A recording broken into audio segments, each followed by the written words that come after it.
All the time. Bakit nga po ba mabuti at tapat ang Diyos sa lahat ng panahon? Sapagkat ang Panginoon po ay dumidinig sa ating panalangin at ngayon dininig po ang inyong panalangin, answered prayer po. Ito na po yung pinakahuli. Amen? Nasaan po ang ating mga kamay? Itaas po natin ang ating mga kamay. Palakpakan po natin ang Panginoon.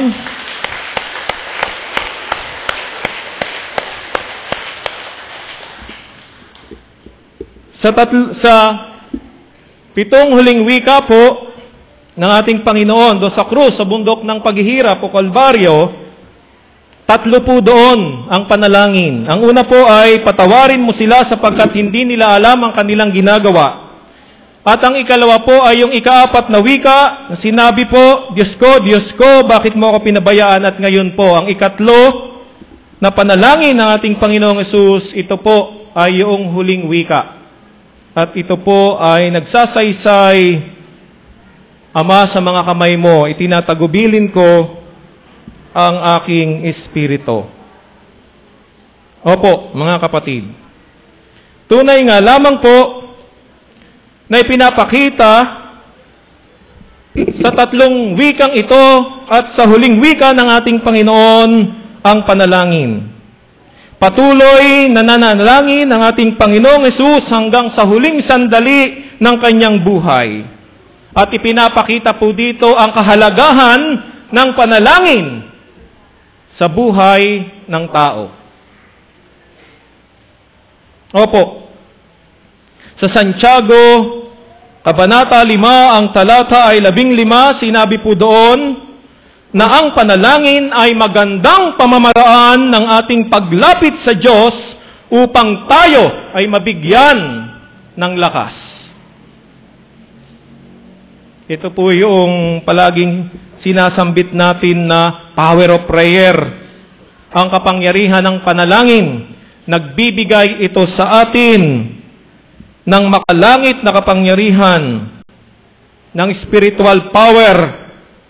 Kaya nga po ang sabi sa Santiago, Kabanata 5, ang talata 15, may tiisin ba ang sino man sa inyo?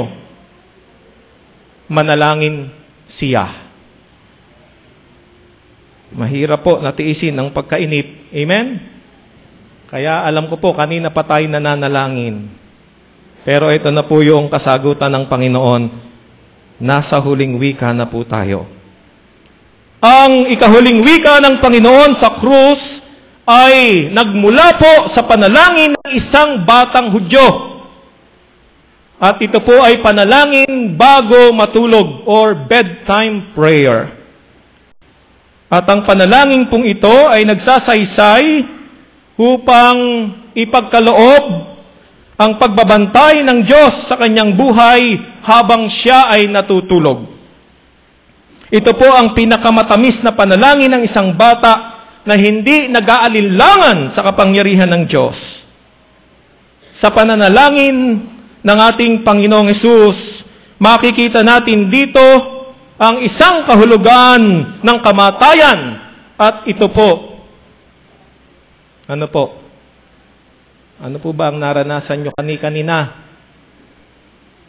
Tapikin nyo nga po ang inyong katabi sa balikat at baka natutulog pa.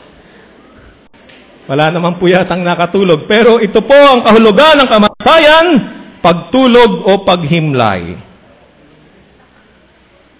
Opo, makikita natin dito na ang isang kahulugan ng kamatayan ay pagtulog o paghimlay. At ito po ang sinasabi ng panalangin ng ating Panginoong Hesus, Ama, sa mga kamay mo, itinatagubilin ko ang aking espiritu. Ang isang yayao na sa mundong ito ay dadako sa mahabang paghimlay sa piling ng Diyos. Kaya sa huling wikang ito, sinasabi sa atin na huwag mangamba ang bawat tao kung siya ay yayao sa buhay na ito. Dahil ang mga kamay ng Diyos ay yumayakap. Ang kamay ng Diyos ay iyong madadama patungo sa banal na kapahingahan. Sabihin nga po natin mga kapatid, kamay ng Diyos. Kamay ni Jesus. Alam niyo po ba kung nasaan yon? Nasa lukban. Itaas po nating muli ang ating mga kamay. Kumusta na po ang ating mga kamay? Iwagayway po natin ang ating mga kamay. Kumusta na po ang ating mga kamay? Ilagay po natin ang ating mga kamay sa ating puso, sa tapat ng ating puso. Kapag inilalagay po natin ito sa tapat ng ating puso, ano po ang ating ginagawa? Tayo ay nananalangin. Amen? Power of prayer. Ang kapangyarihan ng panalangin, at dito po, pinapaalala po sa atin ng Diyos na nasa ating mga kamay sa pamagitan ng ating panalangin. Ang kapangyarihan ng Diyos, ang kanyang banal na kaaliwan ay dadaloy sa ating buhay. Kamay ng Diyos. Sa awit, Kabanata 9 po, ang talata ay 9, sinasabi po dito ng salmista na may mga kamay na humahawak sa ating buhay. Tayo po ay sanay na sa araw-araw sa mga kamay na humahawak sa ating buhay o humahawak sa atin. Sa mga maliliit na mga bata o sa mga sanggol, ang mga kamay ng mapagmahal na mga magulang. At sa bawat isa sa atin, ang mga kamay ng ating pong mahal sa buhay, ang mga kamay ng ating mga kaibigan, ang mga kamay ng isa't isa. Subalit, sa awit Kabanata 9 po, ang talata ay 9, mayroon pong ipinapahayag na kamay na humahawak sa ating buhay. At ang mga kamay na ito, sabay-sabay po tayo, kamay ng Diyos. Sa mga kamay mo'y nagwawakas yaong hawak naming buhay. Yun po yung patotoo sa awit ng salmista o sa awit Kabanata 9 po, ang talata ay 9. Makapangyarihan ng kamay ng Diyos. Hindi ito basta kamay lamang. Ang kamay ng Diyos ay nagtitiyak sa atin ng kaligtasan. Ang kamay ng Diyos ay nagtitiyak sa atin ng kanyang pagkalinga all the time. Amen? Ang kamay ng Panginoon ay hindi katulad ng kamay ni Poncio Pilato na naghugas ng kamay ng hatulan niya si Jesus.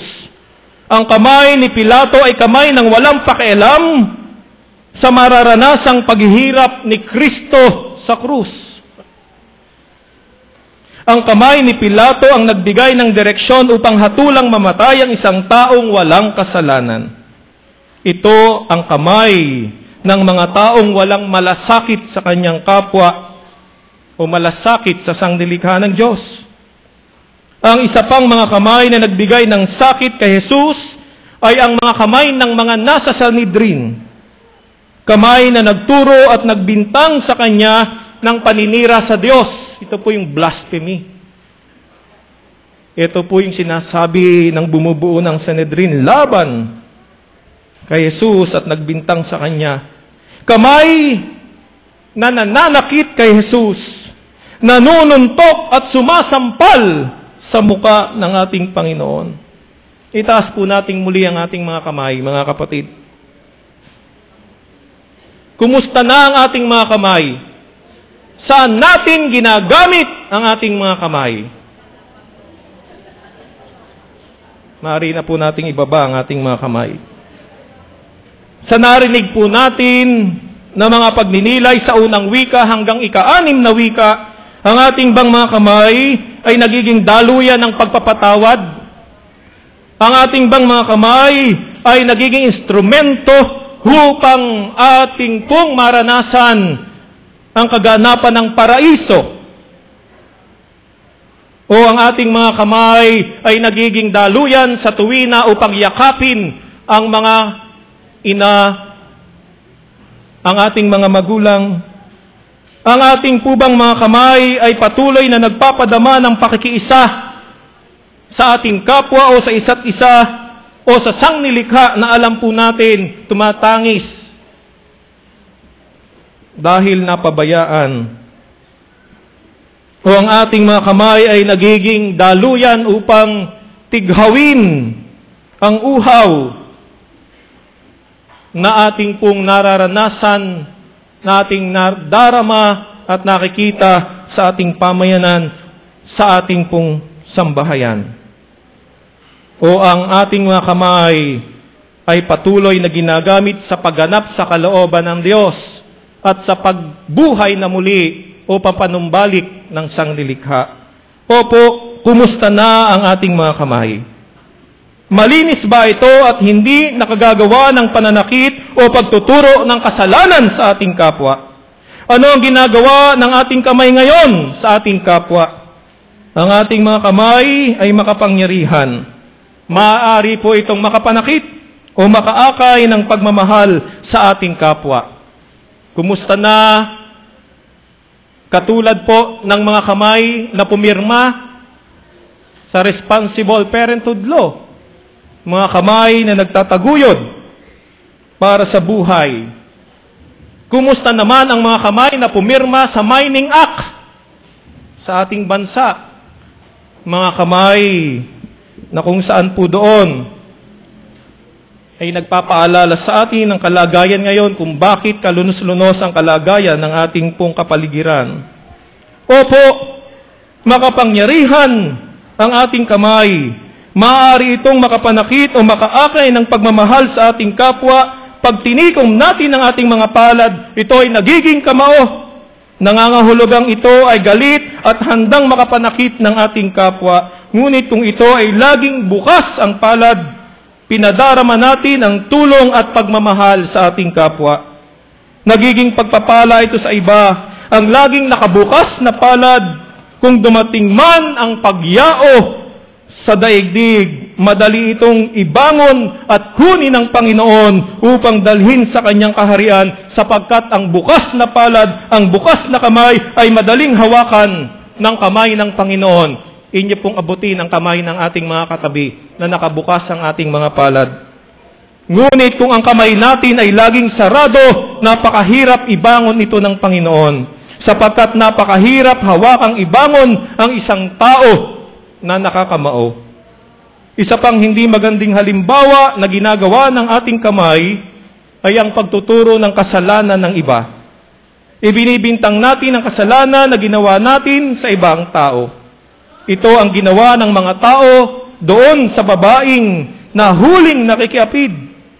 Tinuturo nila ang kasalanan ng babae at sa sandaling iyon, kaagad-agad ay husgahan ito ng kamatayan. Subalit pinigilan sila ni Jesus at ang sabi ni Jesus, sino man ang walang kasalanan, siyang unang bumato. Kaya't walang nangahas na bumato dahil alam nila, lahat sila ay may nagagawang kasalanan sa Diyos. Lahat tayo ay may nagagawang kasalanan sa Diyos. At matapos na sabihin ni Jesus ang salitang iyon sa mga tao, ang hintuturong daliri niya ay itinuro niya sa lupa. Ituro nga po natin ang ating hintuturo sa lupa. At pagkatapos may sinulat siya sa lupa. May sinulat siya sa lupa, hindi nabanggit ng banal na kasulatan kung ano ang kanyang isinulat. Ngunit sa kanyang ginawang ito, nagpapahiwatig ito ng mensahe sa mga tao at sa panahon natin ngayon. Maaring ito'y mensahe na nagsasabi sa mga tao na pinanggalingan natin. Ano nga po ba ang ating pinanggalingan? Itinuro ni Jesus ang daliri niya sa lupa at nagsulat siya rito upang sabihin sa tao na tayo ay nanggaling sa lupa. Lahat ng tao ay nagmula sa lupa, marumi at madungis. Ibig sabihin, lahat ng tao ay mayroong iba't ibang karumihan sa buhay. Ang pagtuturo o ang pagturo ni Jesus ng kanyang kamay sa lupa ay pag-atake sa kinasanayang ugali ng tao na mahilig magturo ng kasalanan ng ibang tao. Dito, ang ginawa niya, imbes na sa tao ang pagturo, ang ginawa ng ating Panginoong Hesus sa lupa niya, itinuro ang kanyang kamay upang magpaalaala sa karumihan ng lahat ng tao. Lahat tayo, mga kapatid, lahat tayo ay babalik sa lupa. Lahat tayo ay yayaon din sa daigdig na ito. Kaya't ihanda natin ang ating mga kamay sa pagharap sa Diyos. Opo, hawak ng Diyos. Hawak ng Diyos ang ating buhay. Siya ang nakababatid ng haba at ikli ng ating buhay. Paghandaan natin ito. Sa pamagitan ng mga kamay na ipinagkaloob sa atin ng Diyos, ang mga kamay na siyang hahawakan ng Diyos pagpunta natin sa Kanyang kaharian. Ihanda natin ang mga kamay na ito, gamitin natin sa hamon ng ating Panginoon, sa pagpapanibago at pagbubuhay muli ng sanglilikha. Ito ang kaligtasan. Ito ang biyaya ng Diyos. Ang pinakadakilang biyaya na maaring makamit ng tao at ng bawat isa sa atin. Muli, alalahanin natin ang wika ng ating Panginoon. Ama, sa mga kamay mo, ipinagtatagubilin ko ang aking espiritu. Tayo pong lahat ay magsitayo at tayo magsabi ng Amen. Awitin po natin ang Hands of God.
Magbigay ang bawat isa ayon sa pinasya ng kanyang puso. Huwag mabigat sa loob o dahil sa kailangan, sapagkat iniibig ng Diyos ang nagbibigay ng masaya.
inaanyayahan po natin ang sino man na mayroong mga pagpapasalamat na dumako sa unahan. Awitin po natin ang himno ng pag-asa.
Lagay po natin ang ating mga kamay sa tapat ng ating puso.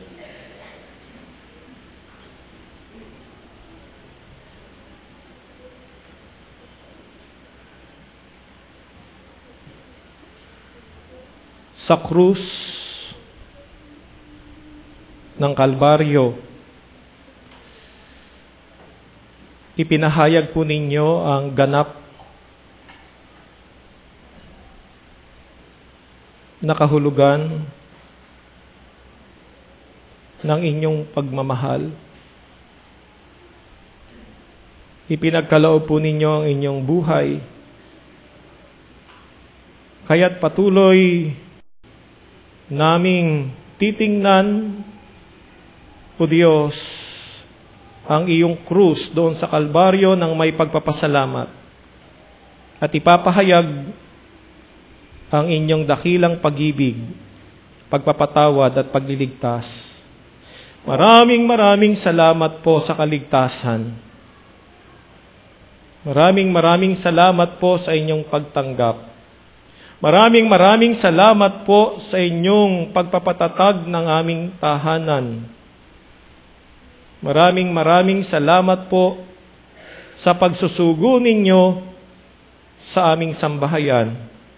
Maraming salamat, aming Panginoon, sa biyaya at pribileyo upang kami ay inyong italaga bilang inyong mga anak at mga instrumento ng pagpapanumbalik at pagbibigay buhay sa sangnilikha. Naririto po kami, kinikilala namin ng aming lahat ng pagkukulang ng aming mga kasalanan at salamat sapagkat sa pamagitan ng inyong biyaya at patuloy na kapahayagan ng pagmamahal at pagpapatawad, aming Panginoon, nakasusungpong po kami ng direksyon. Ngayon, tataglayin po namin ang panibagong kalakasan, ang banal na kapangyarihan na nagmumula sa inyong espiritu at sa pag-akay ng inyong mga kamay. Itinatalaga namin sa inyo ang aming buhay, mga sambahayan, iglesia at ang buong pamayanan. Hahayo po kami, o aming Panginoon, ng mayroong kasayahan. Hahayo kami sa diwa ng Espiritu ng kapakumbabaan upang sa biyaya ng katiyakan ng kaligtasan, aming Panginoon, kami ay maging mabuting mga katiwala sa pagpapanumbalik ng inyong banal na sanglilikha. Dakilang Diyos, tanggapin niyo po ang lahat ng pagpapasalamat ng inyong mga anak, aming magulang. Tanggapin niyo po ang lahat, o dakilang Diyos, ng pagtatalaga ng buhay mula sa mga sanggol, mga bata, kabataan, magulang, sa aming pong mga may gulang naming Panginoon na mga kapatid, at sa kabuuan ng inyong sambahayan, iglesyang ito at ng buong sangkakristyanuhan. Aming pong tatanggapin ang inyong mapagpalang bendisyon at igawad niyo po ito sa pamagitan ng tinig ng inyong maliit at abang alipin. Humayo tayo na taglay natin ang biyaya ng pag-ibig, ang pagpapatawad, pagliligtas at pakikipisa ng ating iisang Diyos, Ama, Anak at Banal na Espiritu, ngayon at magpakailanman. Tayo po'y magsabi ng Amen.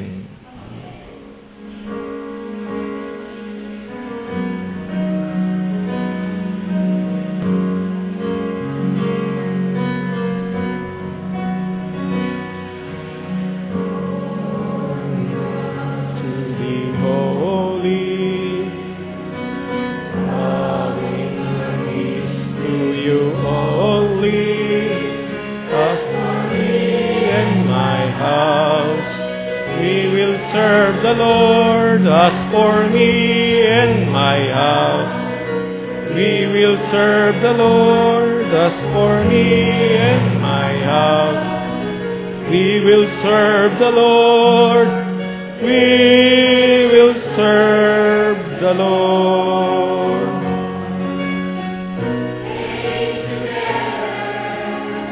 Praying together on storm we can weather, trusting in God's word in each side.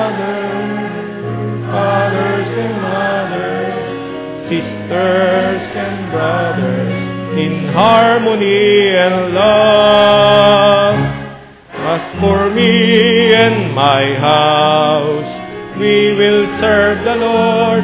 As for me and my house, we will serve the Lord. As for me and my house, we will serve the Lord. We will serve the Lord.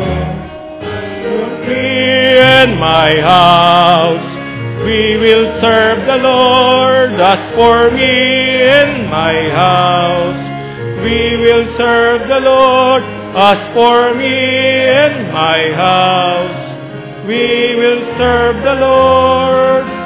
We will serve the Lord.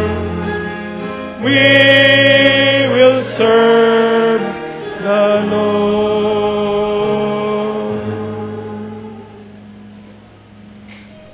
Makita-kita po muli tayo sa linggo, 5 ng umaga, at wala na po tayong Vesper service.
You know,